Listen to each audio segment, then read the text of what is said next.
Hello everyone! Welcome to our channel.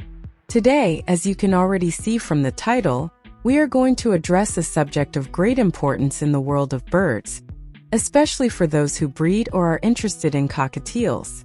Today's topic is chlamydia, a disease that deserves special attention, both for its relevance to the health of birds and for the impact it can have on us humans. Cockatiels are extremely popular birds as pets, known for their charming personalities and the bond they create with their owners. However, caring for these birds requires special attention, especially with regard to preventing diseases that can seriously affect their health.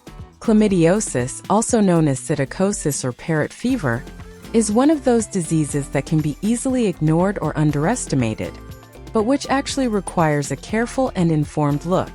It is a condition that, if not diagnosed and treated in time, can lead to serious complications for birds and, as I will mention later, also for the humans who live with them. Additionally, I noticed that despite the growing interest in cockatiels and other pet birds, there is a dearth of detailed and accessible content about diseases such as chlamydiosis on the internet.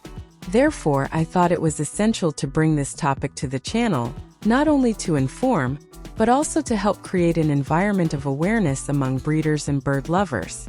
So, get ready for a video full of important information and valuable tips that can help ensure the health and well-being of your cockatiels. Let's explore in detail what chlamydiosis is, how it affects birds, how to identify it, the care needed to prevent it, and what to do if your bird is diagnosed with this disease. So let's get started. Chlamydiosis is a very important disease, and you may be wondering why it is so relevant. I will present two main reasons for this. First, chlamydiosis can be acquired in the farm, often through water that may be contaminated. However, this infection can only manifest itself when the animal has a drop in immunity. This means that, even if the bird appears healthy when leaving the breeding facility, stressful situations, such as during transport or improper feeding management, can trigger the symptoms of the disease, which can often present asymptomatically. The second reason, and perhaps the most alarming, is that chlamydiosis is a zoonosis, which means that it can be transmitted to humans.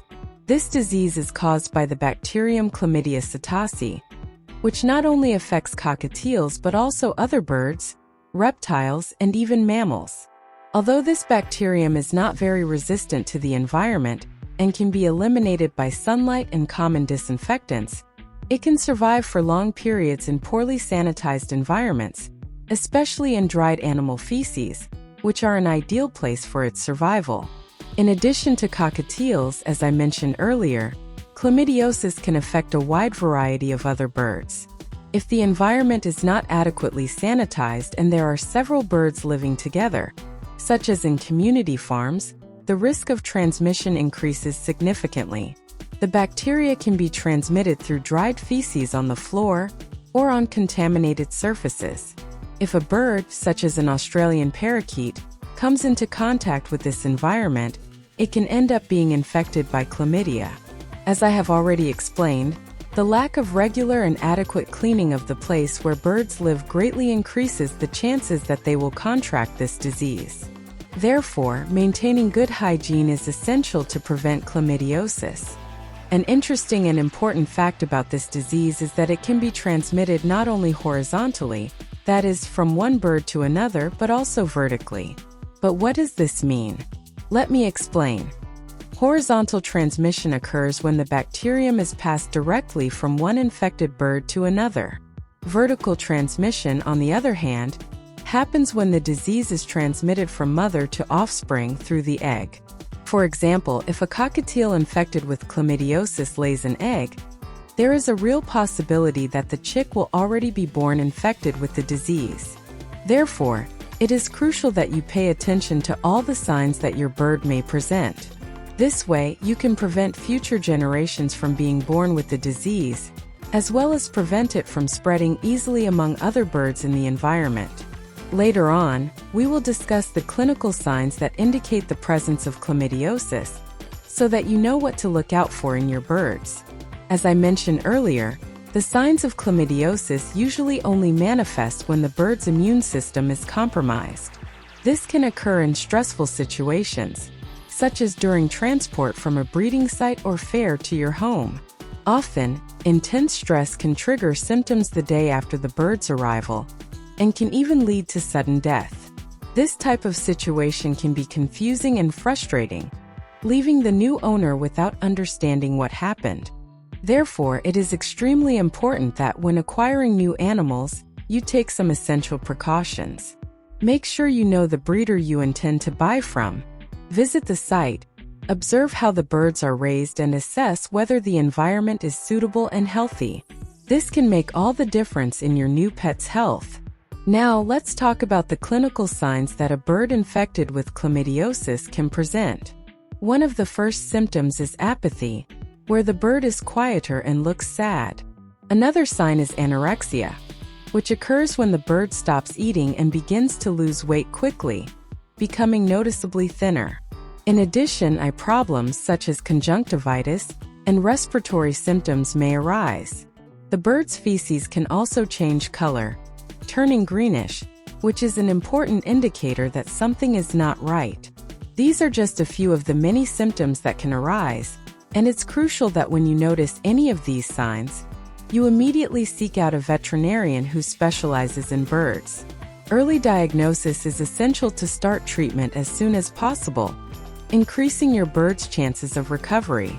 Remember, chlamydiosis can evolve quickly, and without proper treatment, the bird can die in a short time.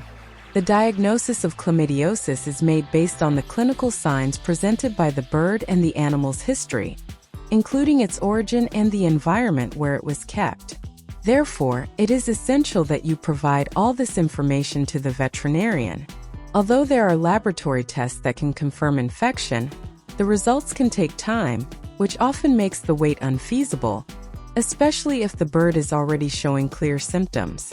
In most cases, the clinical signs are enough for the veterinarian to suspect chlamydiosis and start treatment. Treatment is usually done with the use of antibiotics, since the disease is caused by the bacterium Chlamydia psittaci. The antibiotic of choice is usually doxycycline, and it is common to use vitamin supplements to strengthen the bird's immunity and help minimize symptoms. During treatment, it is very important to keep the bird isolated from the others to prevent the spread of the disease. The prevention of chlamydiosis involves several measures, including avoiding contact of pet birds with wild animals, such as pigeons or turtle doves, which can be infected and transmit the disease. Another essential point is the maintenance of good hygiene in the environment where the birds are kept. Cleaning the aviary or cage daily can help prevent the survival and spread of the bacteria. In addition, it is important to adopt a quarantine period for new animals before introducing them to the group, monitoring them closely to see if they show signs of the disease. Before handling different birds, remember to sanitize your hands and equipment to prevent the transmission of diseases from one animal to another. In summary, chlamydiosis is a serious disease that requires special attention and care, both in prevention and treatment. Knowing the clinical signs, maintaining good hygiene, and adopting isolation measures when necessary are essential steps to protect your birds and prevent the spread of the disease. By following these guidelines, you will be contributing to the well-being of your pets and the safety of your breeding. Stay alert, take good care of your birds, and at the first sign of problems, do not hesitate to seek a specialized veterinarian. And with that, guys, I'll end here. I hope this information has been useful to you. If you are not yet subscribed to the channel, take the opportunity to subscribe and stay on top of more tips like these, helping our channel grow. Did you already know all this? If so, write in the comments so we know. And if you have any questions, you can ask in the comments too. Your question can be the subject of our videos here on the channel, so we can help other tutors who may have the same question as yours. If you liked the video, don't forget to leave that like so that YouTube recommends our videos and so that the channel continues to grow. And if you have any questions, suggestions, or want me to talk about a specific topic, leave your comment below. I read them all and I will consider your ideas. Thank you so much for everything. I hope you enjoyed the video and I'll see you in the next one.